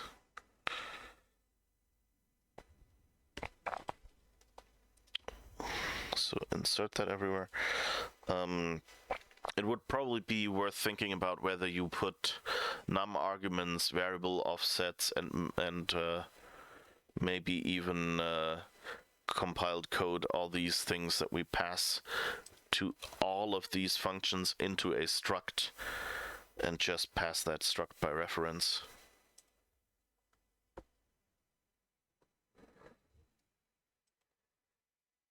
Oops. I'll have to see which one. I did num arguments first, and I think that's actually slightly wrong.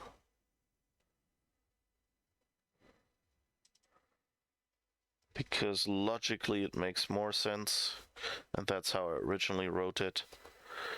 To have the variables first, because it's the thing you would be thinking about needing. Like you think, yeah, in a function I have variables, and then, yeah, okay, it might need to know how many arguments it takes as well. Okay. And now I need to find the return function again here. And say -2 minus num arguments. Okay. And now, if we're lucky, we should actually see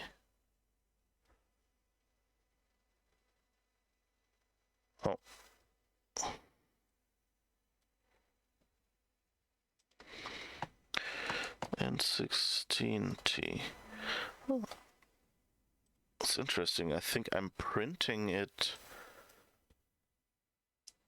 as the debugger is printing it as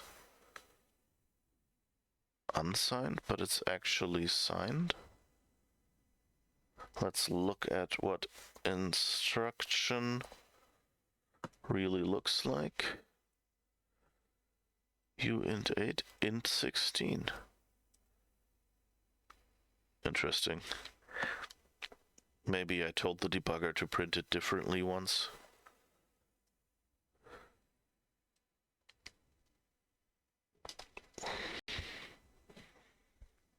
Compiled code. Let's see.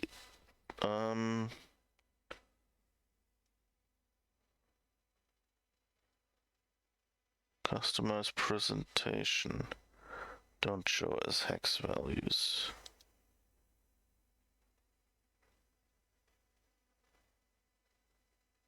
Well,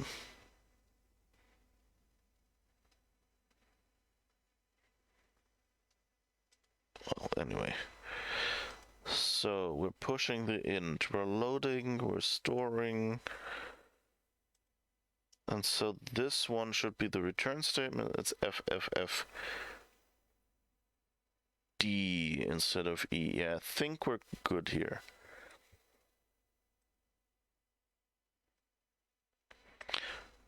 Result 1. Yes. We've returned our first return value. Now there's maybe one thing you've noticed.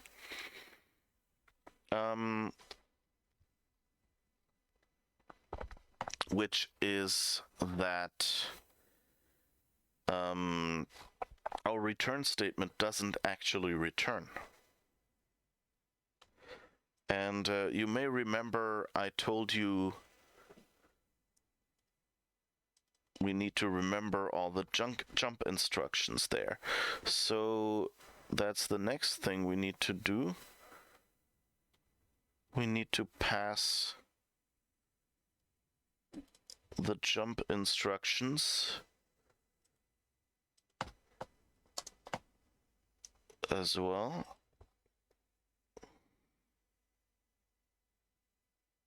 Whoops. Let's go back down here because I need the type of the jump instructions. Now pass this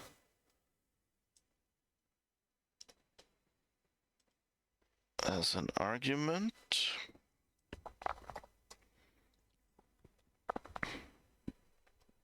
All right. And now num arguments, comma, jump instructions.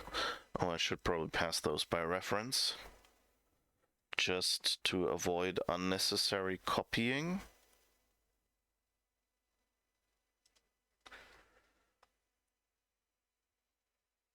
Okay.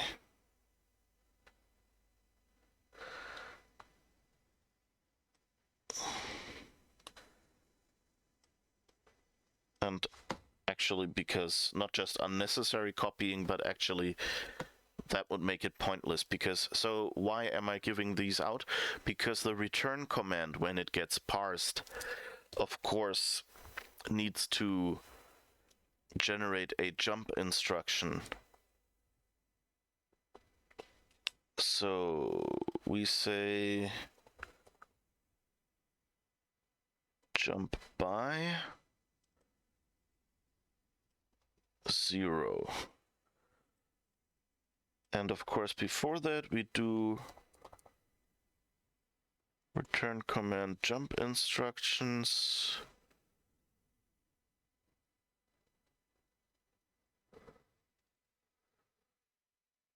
Push back.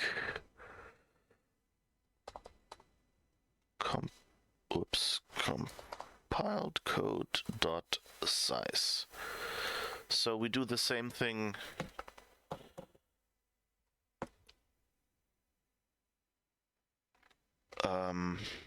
Actually, I don't know if we ever used this.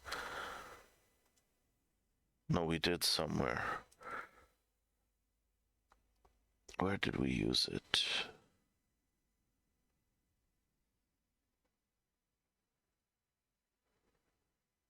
No, we actually never used it so far. Okay. I told you all, oh yeah, now return statements can know where to jump to, but I never actually wrote that code. So now we're doing this. We have the return command jump instructions here that remembers the index, like the size of the compiled code, the number of items in that for now. Then pushes that instruction whose offset is now in there, and then later that code we wrote last tutorial fills this in. And so now, if we run this, we should see that jump instruction as well when looking at the code. So compiled code. So here, that's our store int with the -3. So set the return value.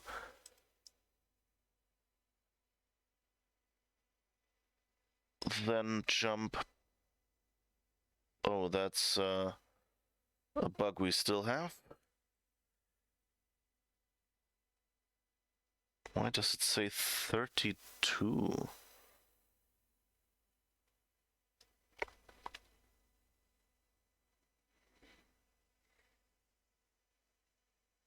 This should say, well, technically this should say 0 because there's no code after this.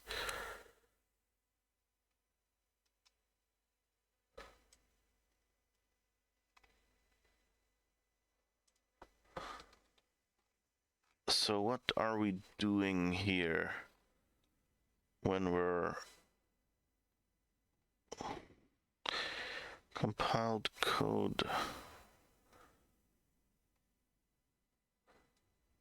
Compiled code size.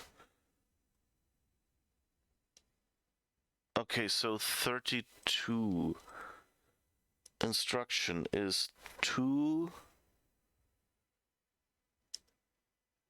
1 1, so 4. So 32 is 4 8 16. That's 8. No. 4 8 16. Yeah.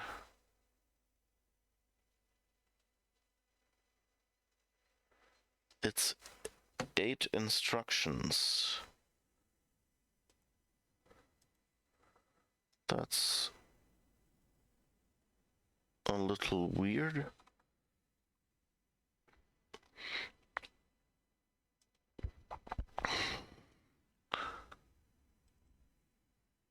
Cleanup code is at that offset. Oh, and we write the offset when we should really write that offset minus return command jump instruction index. So this should already be more correct, although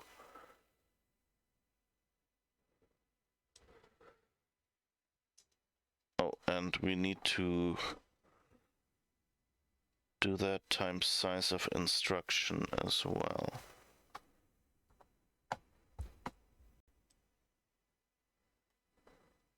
I'm still not sure.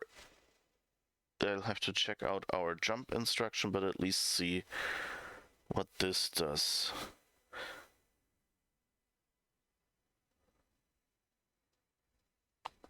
Okay, compiled code. Where are you jumping? Jump by 4, so by 1 instruction. Okay, that's correct. Because of course the jump instruction itself still needs to be skipped. So from 7 to 8, where the cleanup code actually is, and now it made sense that we have 8 here. Yeah, right. It's jump by 1 instruction.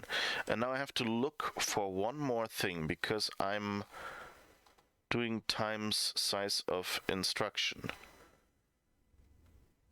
So let's check out the jump by instruction. And see, current instruction. Okay, so it adds to current instruction. And current instruction is an instruction pointer. So I actually don't have to add the size. I'm just dealing in whole instruction indexes here. So delete this. And delete this.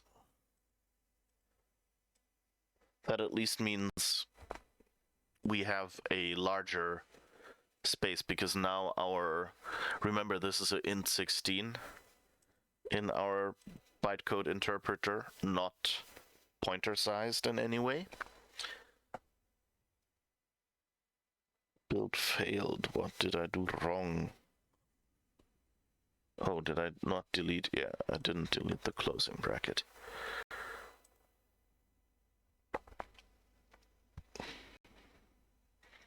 See, it still runs, it still returns 1. I call that a success. And now let's quickly check how our generated code actually looks.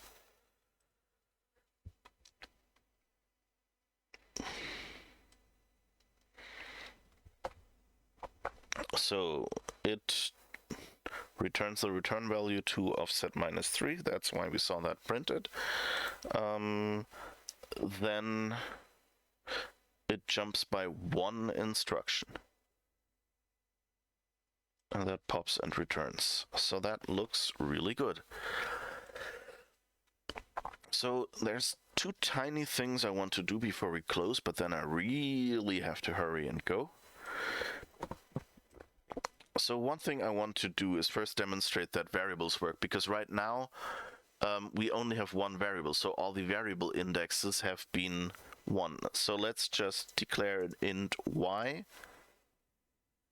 equals 42 and actually put that as the first one. So that will now have index 0, and x in all the statements should be 1. And another thing that we'll do is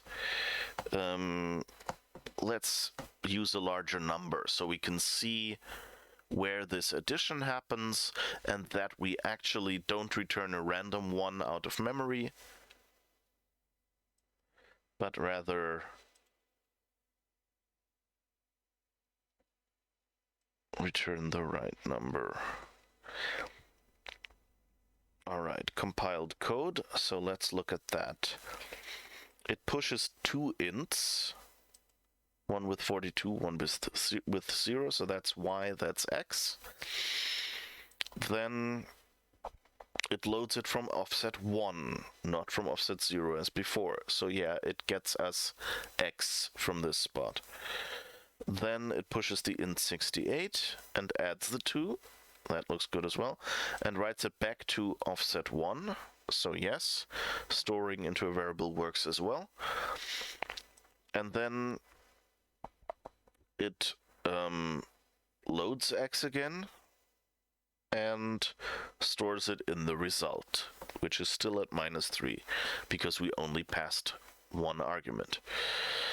And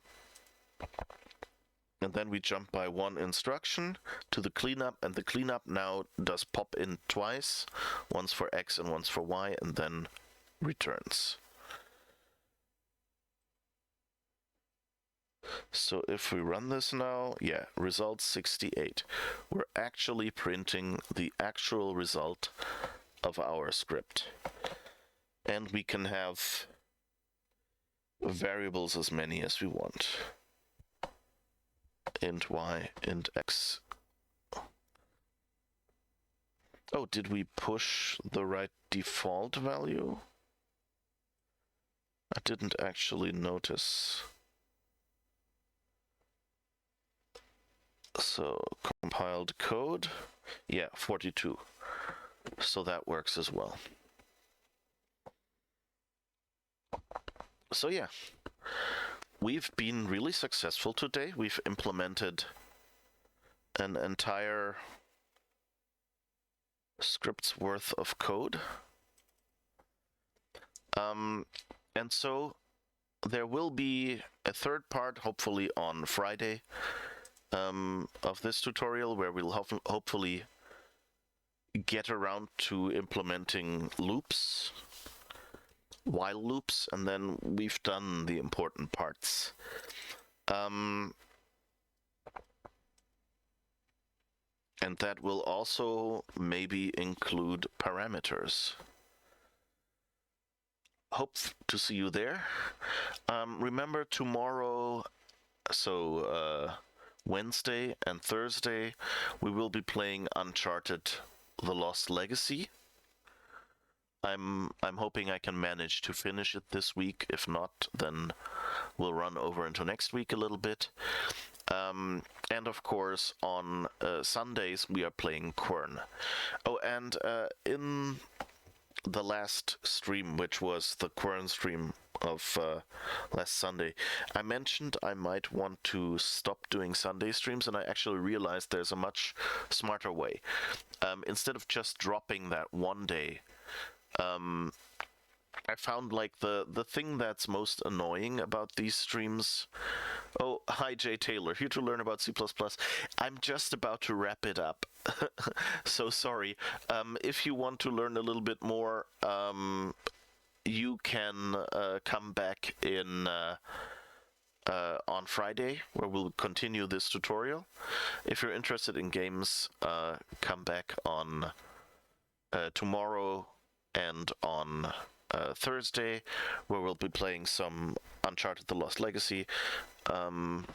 Sorry, I have to wrap it up really quick now. But anyway,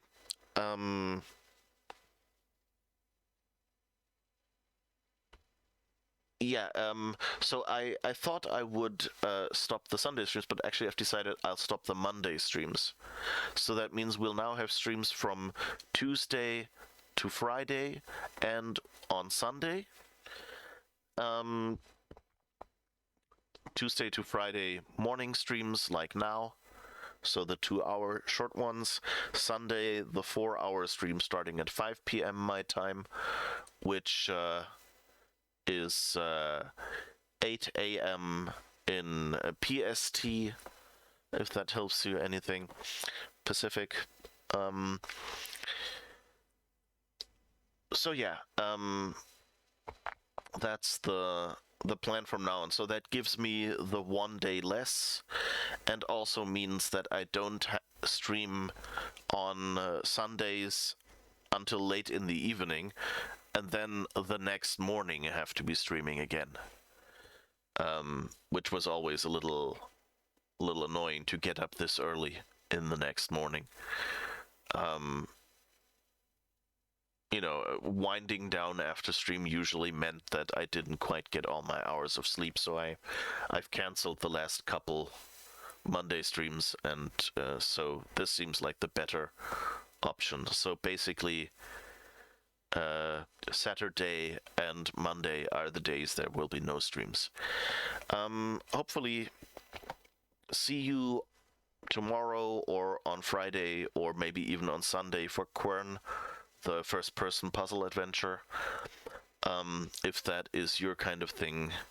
As always, you can find the schedule underneath this stream on Twitch, or you can join the Discord and find it there. Have a great rest of your Tuesday.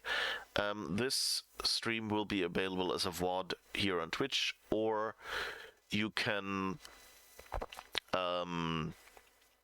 also 24 hours after it finishes, it will be available on YouTube usually. So this is where you can find this one then with all the other streams from this tutorial. Probably in a slightly cut down version with some of the chatter removed. So yeah, maybe Friday I'll be out next 2 days. No problem, Jay. Yeah, that's fortunate, I guess, that those are the days where I will be playing Uncharted. So if you're here for the programming, you won't miss anything, and you'll at least you'll be able to catch up until then. All right, thank you, and have a great rest of the day. Bye bye.